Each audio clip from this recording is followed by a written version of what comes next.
Bom, então se nós pararmos para analisar, muita gente vai pular fora desse fundo imobiliário aqui porque não entende esses pontos. E na realidade isso pode ser até uma cilada. Fala pessoal, tudo bem? Hoje nós vamos falar sobre o fundo imobiliário mais famoso da Bolsa de Valores. Tem mais de 1 milhão de cotistas, né? Gente pra caramba, né? Você imagina 1 milhão de pessoas investindo no mesmo segmento. Nós estamos falando do fundo imobiliário MXRF11. Afinal de contas, o que esse fundo imobiliário vai nos apresentar? Será que é um risco? Será que é uma oportunidade? Será que de fato vale a pena? Será que em 2026 ainda vamos conseguir estar investindo e ganhando dividendos tão frequente, de maneira consistente? Calma. Você que está chegando aqui agora, já deixa aquele like na confiança para poder ajudar o canal a crescer cada vez mais. E diga aqui nos comentários, e aí, você tem MXRF11 no seu portfólio de investimentos? Bom, a primeira coisa que eu vou dizer para vocês é que esse fundo imobiliário, ele se notabilizou e ele se popularizou muito por conta da sua barreira de entrada mais baixa. É um fundo de papel, um fundo de títulos, que investem majoritariamente em CRIs, que são certificados de recebíveis imobiliários. Então, dentro do relatório que nós vamos ler aqui, vamos entender se ele está pagando com recorrência, qual é a projeção, quais são os indexadores e se de fato nós vamos ter ali um cenário cada vez mais oportuno para aumentar nossas posições em MXRF11. Então, a primeira coisa que eu olho aqui quando eu entro no Status Invest é que é um fundo imobiliário que está custando R$ 9,55 no momento que eu estou gravando esse vídeo, tem um yield de 12,26%, tem um dividend yield ali de 1% ao mês. Quando nós olhamos aqui os rendimentos, você tem a data base no dia 28 de novembro e a data de pagamento do dia 12. O MXRF11 ele costuma pagar entre o dia 12 e dia 14 de cada mês. Como vocês podem ver aqui no filtro máximo, nós temos um pagamento de dividendos do MXRF11 sendo pagos desde 2016, ou seja, são quase 10 anos pagando dividendos para os sócios, né, os cotistas. Então, como vocês podem ver aqui, na questão de rendimento de Datacom e pagamento, ele paga entre o dia 12 e o dia 18, perdão, de cada mês. Porém, quando nós vamos analisar no fundo imobiliário, olhar só esse site aqui não é muito bom, porque você não tem pontos específicos que fazem com que você escolha ou não um fundo imobiliário. Então, já baixando o relatório gerencial aqui, nós temos aqui a XP Asset Management, nós temos aqui alguns pontos importantes a serem analisados. E o primeiro deles, como vocês podem ver aqui, é a composição de caixa por mês. Então, você consegue ver que o fundo imobiliário ele paga ali 10 centavos por cota, que são os números azuis. Foquem nos números azuis aqui em cima, né? Novembro de 24, 10 centavos, dezembro de 24, 10 centavos, janeiro, 90 centavos e por aí vai. O ponto é que esse fundo imobiliário ele tem ali os dividendos de 10 centavos de forma linear, o que vai facilitar, né, o planejamento de renda do investidor.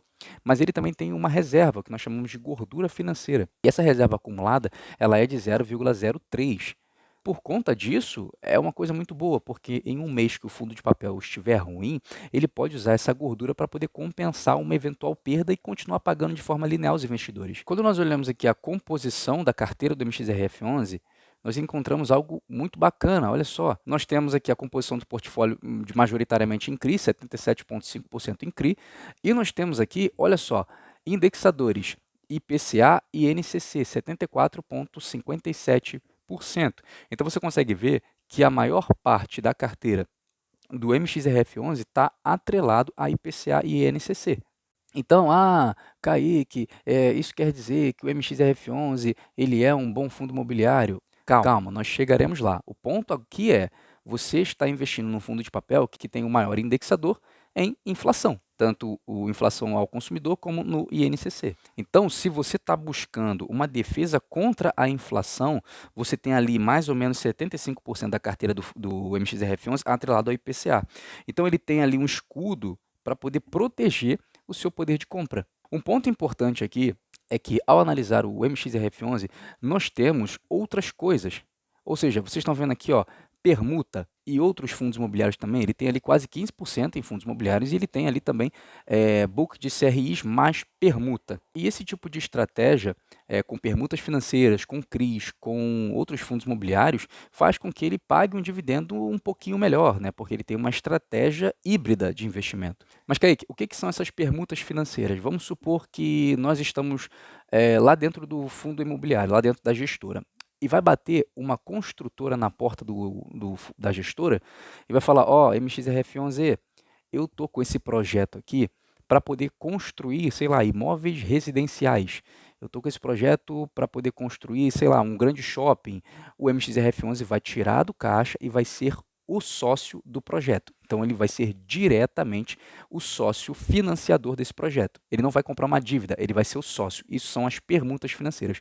E mediante a conclusão do projeto e a venda de alguns imóveis, ou a venda de algumas lajes corporativas ou imóveis de grande aquisição, o MXRF11 leva uma fatia bem interessante desse bolo. Então, se vocês verem que posteriormente acontece uma venda de um imóvel e o MXRF11 paga um dividendo um pouquinho maior, não apenas o MXRF11, mas os fundos que investem em permutas financeiras, geralmente, quando vende um imóvel que ele é sócio, ele paga um dividendo muito maior para os cotistas. Um ponto interessante que no relatório do MXRF11, nós temos isso aqui, ó, que é o gráfico onde nós conseguimos ver a questão de permuta financeira. Então, ali, mais ou menos 6 meses, você tem o lançamento, início da obra, né? Depois você tem o período de construção, mais ou menos uns 3 anos, e isso aqui é apenas 20% do fluxo. O que acontece?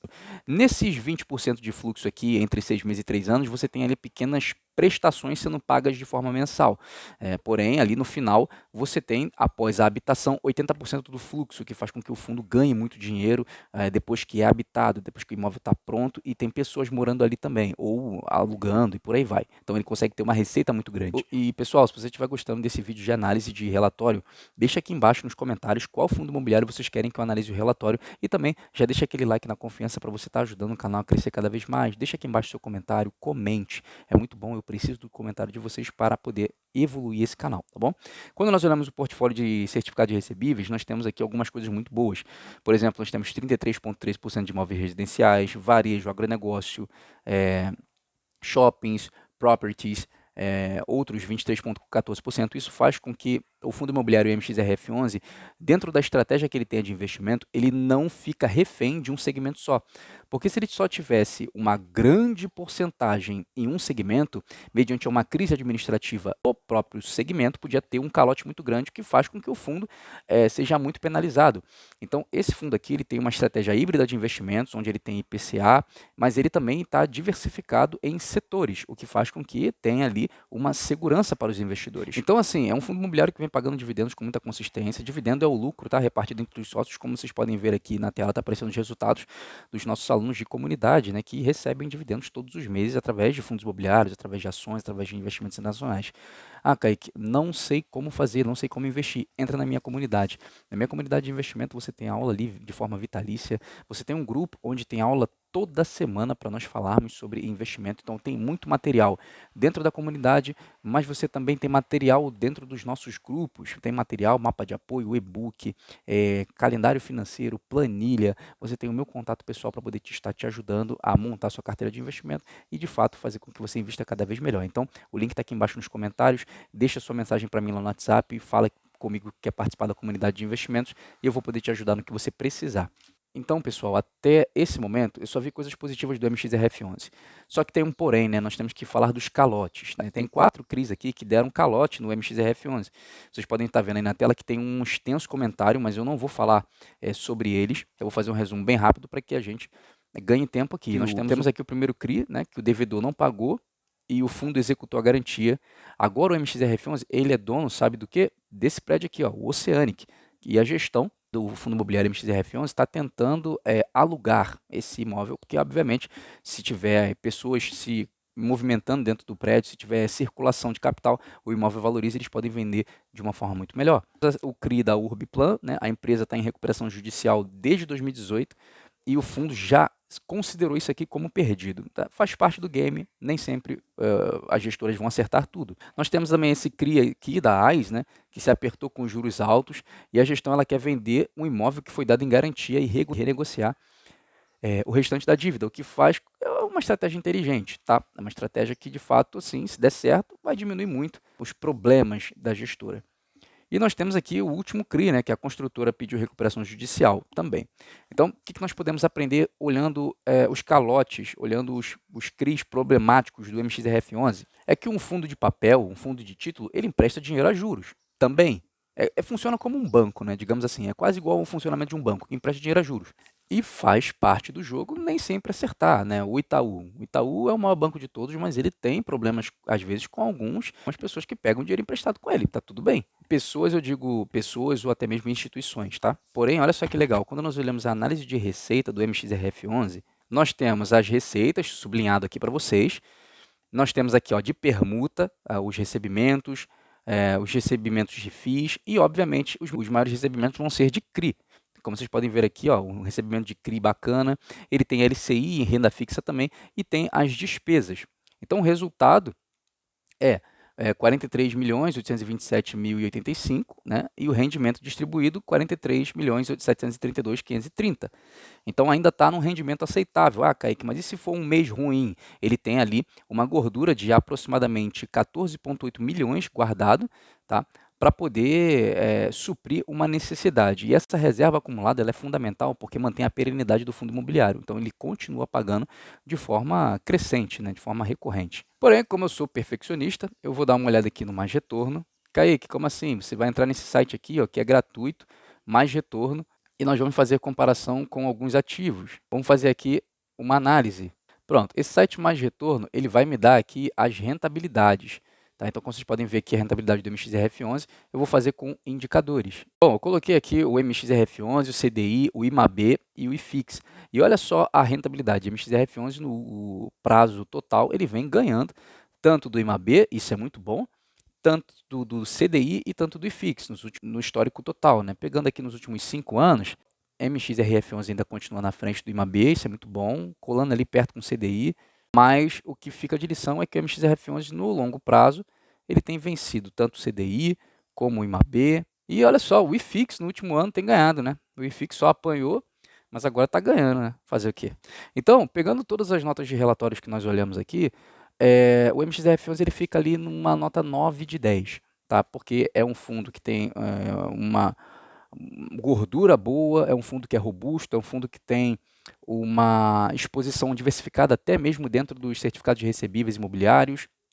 É um fundo que paga com muita previsibilidade, vocês viram, né, que paga ali desde 2016, vem pagando ali de forma frequente entre os dias 12 e dia 18 de cada mês, e você recebe todos os meses isento de imposto de renda a partir de janeiro, vai ser abaixo de 50 mil reais ainda em isento. Se você recebe acima de 50 mil reais, você vai pagar ali uma tributação, tá? Então, gente, esse foi o vídeo de hoje. Se você gostou dessa análise, deixa aqui embaixo nos comentários. Se você quiser que eu analise um outro fundo imobiliário, deixa aqui embaixo nos comentários para a gente poder avançar. E já se inscreve no canal, porque tem vídeo 2 vezes por semana. E se você quer mais vídeos como esse, é só você se inscrever no canal para não perder nenhum vídeo novo.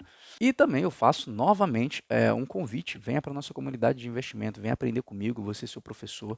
Você vai ter ali, de fato, muito conhecimento, muito conteúdo e você vai ter resultado, que é o que está aparecendo aqui. Resultados de alunos nossos, resultados de clientes nossos, que tem ali um suporte muito bom e tem resultados por consequência, tá bom? Então, espero todos vocês aqui no na nossa comunidade de investimentos, e 2026 ele é um ano novo para pessoas que de fato mudam a sua estratégia e tomam uma atitude com relação ao seu próprio dinheiro, valeu? Bom pessoal, então esse foi o vídeo de hoje, muito obrigado, até a próxima, tchau e fui!